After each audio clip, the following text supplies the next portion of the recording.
Hello all, जय माँ लक्ष्मी, जय भोलेनाथ। दोस्तों, कैसे हैं आप सब लोग? Welcome to my channel again. और आज मैं आपके साथ जो शेयर करने वाली हूँ वो है आपकी करंट एनर्जी, और वो है कुछ डाउनलोड्स, वो है आपके कुछ चैनलिंग। करंट एनर्जी भी कह सकते हैं इसको, क्योंकि वो प्रेजेंट आपका जो माइंड सेट है वो उस तरीके से घूम रहा है बहुत सारे लोगों का। आपका सबका ऐसा है, ऐसा नहीं है, बट बहुत सारे लोगों का कलेक्टिव में इस तरीके की एनर्जी पिक हो रही है। क्योंकि जब हम बहुत सारे लोगों के गैदरिंग में होते हैं तो कई लोगों की हमें एनर्जी पिक होती है। उसमें से कुछ लोग ऐसा लगता है कि किसी लूप में फंसे हुए हैं, कुछ के साथ कुछ और चीज़ें जुड़ी हुई हैं। तो वो मैं आपके साथ शब्द सब शेयर करने वाली हूँ। वो जिस जिस के साथ आपके साथ रेजोनेट करे, आप उसे कंसिडर करना कि वो आपके लिए है और आपको वहाँ वहाँ काम करना है। हमें सबसे पहले ना, जब भी जर्नी में है या कुछ भी है, कोई भी क्वेश्चन का आंसर लेना है ना, सबसे पहले हमें क्वेश्चन यही करना है यूनिवर्स से कि मुझे काम किस चीज़ पर करना है, मैं क्या करूं। ये सवाल रहता है ना हमारा, जब हम परेशान होते हैं, दुख तकलीफ में होते हैं या हारा हुआ महसूस करते हैं अपने आप को, तो हम सबसे पहले ये पूछते हैं ईश्वर से, मैं क्या करूं, ऐसी स्थिति में मैं करूं क्या, अब मैं क्या करूं, यही रहता है ना।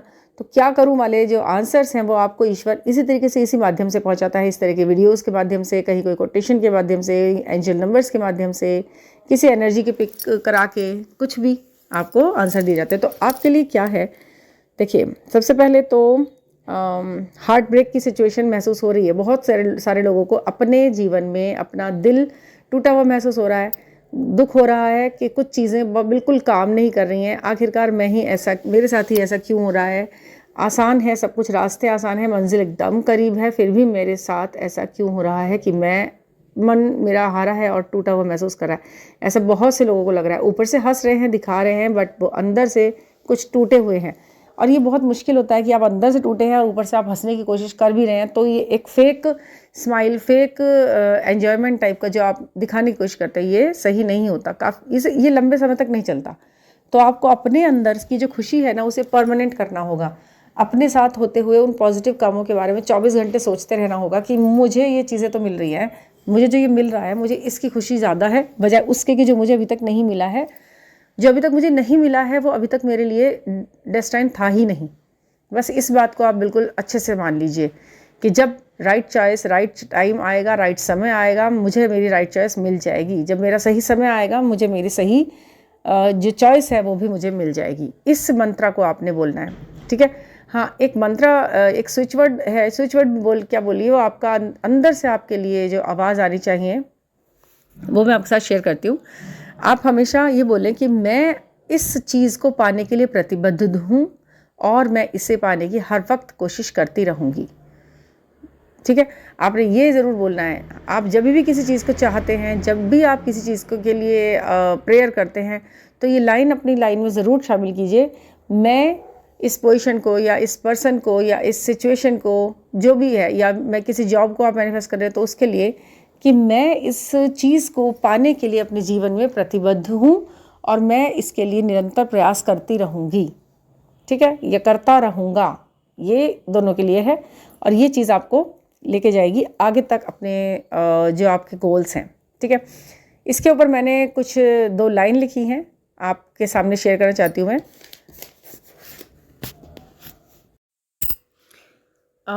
मैं ये चाहती हूँ, उन लाइनों को आपके सामने बोलने से पहले मैं ये ज़रूर चाहूँगी कि ये जो मैं 2 लाइनर्स 4 लाइनर्स लिखती हूँ, ये मुझे कहीं ना कहीं चैनल होते हैं। मतलब जो किसी की फीलिंग्स है ना, वो चैनल होती है, और ये बहुत पहले से होती है। मैं राइटिंग तो मुझे बहुत बहुत पहले से मुझे इसका शौक़ है।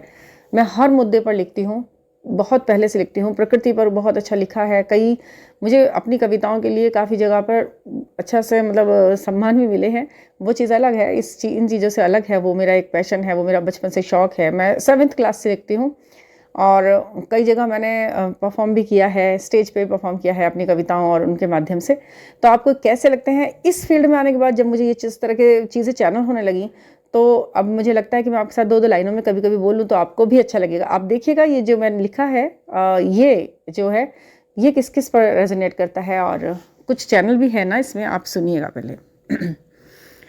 हौसले टूट भी रहे हैं, हमें तोड़ भी रहे हैं, सपने हमारी उम्मीदों का दामन छोड़ भी रहे हैं। कोई है जो हमें दूर जाने भी नहीं देता, हम तो बार बार अपनी ही चाहतों से मुंह मोड़ भी रहे हैं। ये जो लाइनें मैंने लिखी हैं, ये मुझे ऐसा लग रहा है कि कहीं ना कहीं बहुत ज़्यादा मिसिंग एनर्जी, टूटा हुआ दिल, डिसअपॉइंटनेस का एक अपने आप ही आया। कभी कभी एकदम जॉयफुल आता है तो वो भी आता है, कभी कभी एकदम कोई सटारिक आ जाता है, कॉमिक आ जाता है जिसमें ह्यूमर होता है। तो हर तरह की चीज़ें आती हैं। तो ये चैनल जो आया मेरे को, जो मेरे राइटिंग में आया, तो किसी न किसी का टूटा मन, किसी न किसी का उदास मन बहुत दिखाई दिया। तो क्या है ना कि इसी में कहीं ना कहीं एक चीज़ है जो आप पढ़ सकते हैं, समझ सकते हैं। तो समझें कि क्या है ना कि कोई छोड़ने भी तो नहीं दे रहा ना आपको। अगर आपको अपनी जर्नी से कोई नहीं निकलने दे रहा है, कोई आपको चीज़ है जो उस जर्नी में रोके हुए है और आपको कुछ दे रही है, वो कंटिन्यू हौसला दे रही है, सम्मान दे रही है, प्यार दे रही है, बस साथ नहीं दे पा रही है आपका, कोई ना कोई शक्ति इस तरीके की आपके आसपास है, तो उसमें से जो नेगेटिव एनर्जी है ना, उससे आप हटाइए। पहले सबसे पहले नेगेटिविटी को हटाइए। अपने नेगेटिविटी में क्या क्या आएगा? आपके कर्माज आएंगे, ठीक है, आपके कुछ गलत फैसले आएंगे, कुछ फियर्स आएंगे। इन चीज़ों पे काम करना है, संतुलन अपने अंदर भी बनाना है। कुछ चक्रास आपके हैं जो डिस्टर्ब हैं, कुछ चक्रास सामने वाले व्यक्ति के हैं जो डिस्टर्ब हैं, उन पे हम कुछ नहीं कर सकते, बट अपने पे काम कर सकते हैं और सामने वाले के लिए हम प्रेयर कर सकते हैं। क्योंकि हम अब इस बात को जान चुके हैं कि एक ही सोल से हम कनेक्ट हैं, तो हम थोड़ा थोड़ा काम अपने ऊपर करेंगे तो वहाँ थोड़ा थोड़ा काम वहाँ भी होता ही रहेगा, लेकिन होता तो धीरे ही है। स्पीड तो ईश्वर ने देनी है उसमें, हमें सिर्फ अपनी गाड़ी को उस हिसाब से चलाते रहना है जिस पे हमारा स्पीड भी ना हो और हाँ कोई दुर्घटना भी ना हो, यानी कि कुछ ऐसा ना कर ले जल्दबाजी में कि जो गड़बड़ हो जाए, ठीक है। अपनी तरफ से प्रयास बहुत कम नामात्र रखने हैं। अपनी तरफ से हमें 3D वर्ल्ड में इस चीज़ को पाने के प्रयास करते हुए दिखाई नहीं देना है, करना नहीं है, ईश्वर पर छोड़ना है। ईश्वर की जर्नी है, ईश्वर ने दी है, ईश्वर का काम है। ईश्वर पर इस तरह से कैसे हमें उनसे मांगना है, हमें ये आना चाहिए। कुछ वर्ड्स हैं, कुछ मंत्राज हैं, कुछ स्विच वर्ड हैं। आप लोग पूछते हैं इसमें मैसेज देकर कि मैम वो स्विच वर्ड बता दीजिए, वो मंत्रा बता दीजिए, तो वो देखिए हर मंत्रा हर किसी के लिए सेट नहीं होता, मैं आपको बता रही हूँ। और कभी कभी उनका गड़बड़ ये होता है। देखिए आपकी डेट ऑफ बर्थ के हिसाब से, आपकी एनर्जीज़ के हिसाब से और आपके लेवल के हिसाब से मैं मंत्रा देती हूँ, और उसमें कोई दिक्कत नहीं है। आप लेंगे तो आपको 100,000% आपको उसका फ़ायदा होता है। आप उस एनर्जी में तो आइए, पहले आप अपने को उस बैलेंस में तो लेके आइए। अपनी बातों से, अपनी हर चीज़ से आपको वैसे बनना होगा कि आप उसे काम कर सकें उस पर। कोई मंत्रा या स्विच वर्ड आपकी डेट ऑफ बर्थ देख के बनाया जाता है, उसे मैं यहाँ पर ऐसे जो कलेक्टिव में बताए जा सकते हैं, जो सबके लिए काम कर सकते हैं, वो मैं बता भी देती हूँ। वो रिचुअल्स, वो तरीके, वो आप करें, उन्हें देखना, उन्हें करके आपको बहुत अच्छा लगता है, बहुत अच्छे मन के अंदर शांति मिलती है। तो हाँ, मैं बता रही थी आपको कि हार्ट ब्रेक के साथ हार्ट बर्न जैसी प्रॉब्लम भी आपको, एसिडिटी जिसे कहते हैं ना, वो ऐसा भी आपको एक्सपीरियंस हो सकता है कुछ दिनों से। ये देखिए अपनी सेहत पर आपको बहुत ध्यान देना है। डिहाइड्रेट नहीं होना है। पानी, सर्दी है हालांकि पता है मुझे, बट डिहाइड्रेट भी नहीं होना है। पानी अच्छे से पीना है, क्योंकि पानी की कमी से भी बहुत दिक्कतें आपके संतुलन बिगाड़ती हैं, और वो आपको ठीक से लेना है। अपना एक हेल्दी डाइट लेना है, हेल्दी मील लेना है। ये 2-4 चीज़ें आपको कंटिन्यू, चाहे आप टेंशन महसूस कर रहे हैं, डिप्रेशन महसूस कर रहे हैं, फिर भी आपको अपने साथ करते रहने हैं। लिक्विड डाइट लेनी है, अच्छा खाना खाना है, संतुलित खाना है, पौष्टिक खाना है, और मौसम बदल रहा है तो अपनी हेल्थ पर भी ध्यान देना है ना। ये सभी चीज़ें आपने करनी है ताकि आपकी जो जर्नी है वो आपके किसी भी फिजिकल रिस्ट्रिक्शन की वजह से ना रुक जाए। जब आप इस चीज़ को एक्सपीरियंस करें अपने सामने, तो वो चीज़ें आप अच्छे से कैरी कर सकें, उसका आनंद ले सकें। अपने आप को उस हिसाब से बनाना है, मेंटली, फिजिकली, ठीक है।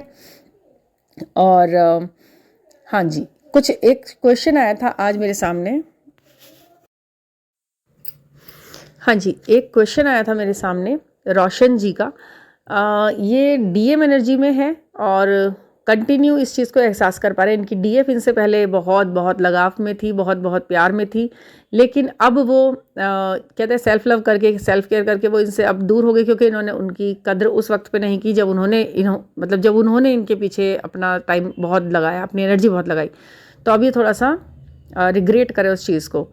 तो और कह रहे हैं कि मुझे अब चीज़ों पर गुस्सा आने लगा है, मतलब क्योंकि वहाँ से वो रिस्पांस नहीं मिल रहा है। तो ये जो मैं आपको एडवाइस दूंगी ना, ये सबके ऊपर काम करेगी, चाहे डीएफ है चाहे डीएम है, आप सभी के लिए एक एडवाइस है। देखिए, गुस्सा अपने लिए नाश तो है ही, ये तो आपने सबने सुन रखा है। गुस्सा तो वो है जो दूसरे की गलती का हम सजा अपने आप को दे रहे होते हैं, सब आपने सुना ही होगा।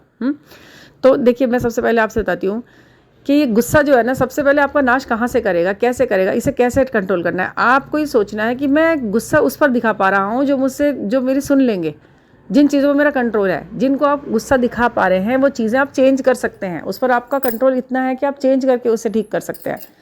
आपको गुस्सा दिखाना वहाँ होता है मतलब वो वहाँ कहाँ चला जाता है जहाँ पर आप कुछ कर ही नहीं सकते, है ना। ईश्वरीय जो फैसले होते हैं उनमें तो आपका गुस्सा काम नहीं आएगा, उसमें तो आप सिर्फ हाथ पे हाथ रख के बैठ ही सकते हो या फिर आप रो लेते हो। तो हमेशा इस बात को सोचो कि मैं किसे दिखा रहा हूँ गुस्सा, मैं इतना चीख चिल्ला रहा हूँ, मैं अपनी आवाज़ रेस कर रहा हूँ या कुछ भी उठापटक तोड़ फोड़ मचाने की कोशिश मैं कर रहा हूँ, ब्लेमिंग कर रहा हूँ, ये सिर्फ अपने से कमज़ोर व्यक्तित्व के साथ। अगर अपने से ऊपर वाली चीज़ आए जहाँ पर मेरा कंट्रोल ही नहीं चल रहा, वहाँ क्या करूँगा मैं, वहाँ तो मैं कुछ नहीं कर सकता ना। तो इसका मतलब मेरा गुस्सा यहाँ दिखाना भी व्यर्थ ही है इस लेवल का। इस तरह तोड़ फोड़ ये वो ठीक है, जो बात अच्छी नहीं लगी है उसे सिंपली छोटे मोटे हल्के शब्दों में कह के भी मैं टाइम निकाल सकता हूँ। ये तो ऐसा ओवर एक्शन करने की क्या ज़रूरत है ना। तो ये चीज़ हमेशा रोक लेती है आपको। आप रोक लीजिएगा अपने आप को, जब आपको ऐसा हाइपर करने का मन करे तो चीज़ें इतनी ख़राब नहीं होती, थोड़ी बहुत देर बाद सब शांत हो जाता है। वो आपका गुस्सा, आपके बोले हुए शब्द, आपका किया हुआ एक्शन ये रह जाता है और वो आपको ज़िंदगी भर कई बार इस तरह से लिए हुए फैसले ज़िंदगी भर के लिए हमें परेशान करते हैं। ठीक है, तो ये आप काम करें, चाहे आप DF हैं चाहे आप DM हैं, तो इस चीज़ को इस तरह रोक सकते हैं आप। ठीक है, इस जर्नी में गुस्सा आता है, बहुत आता है, दूसरों पर निकाला जाता है, लेकिन वो सारा और उस पर आपको काम करना ही पड़ता है। करिए, वो भी एक प्रॉब्लम है, इसे सॉल्व करना ही पड़ेगा। ठीक है ना। तो मुझे लगता है मैंने काफ़ी आपके साथ एनर्जी बताई है आज, और किसी के साथ रेजोनेट की हो तो प्लीज़ बताएं और कमेंट करें, और चैनल को सब्सक्राइब करें प्लीज़, और अच्छे तरह से जल्दी इसकी रीच बढ़ाइए। यही चाहती हूँ और आप सब तक पहुँचना चाहती हूँ। जहाँ तक मेरी भगवान ने सोची हुई है कि वहाँ तक उस तक पहुँचना है, तो उस तक मुझे पहुँचना ही है। ये मेरा गोल है, ये मेरा मिशन है, तो मेरे मिशन में आप मेरा साथ दीजिए। Thank you for listening. और किसी भी पर्सनल रीडिंग के लिए, गाइडेंस के लिए 9410671874 पर आप मुझसे कांटेक्ट कर सकते हैं। हम किसी भी विषय पर चर्चा करके उसका सॉल्यूशन निकालते हैं। ठीक है ना। Thank you for listening.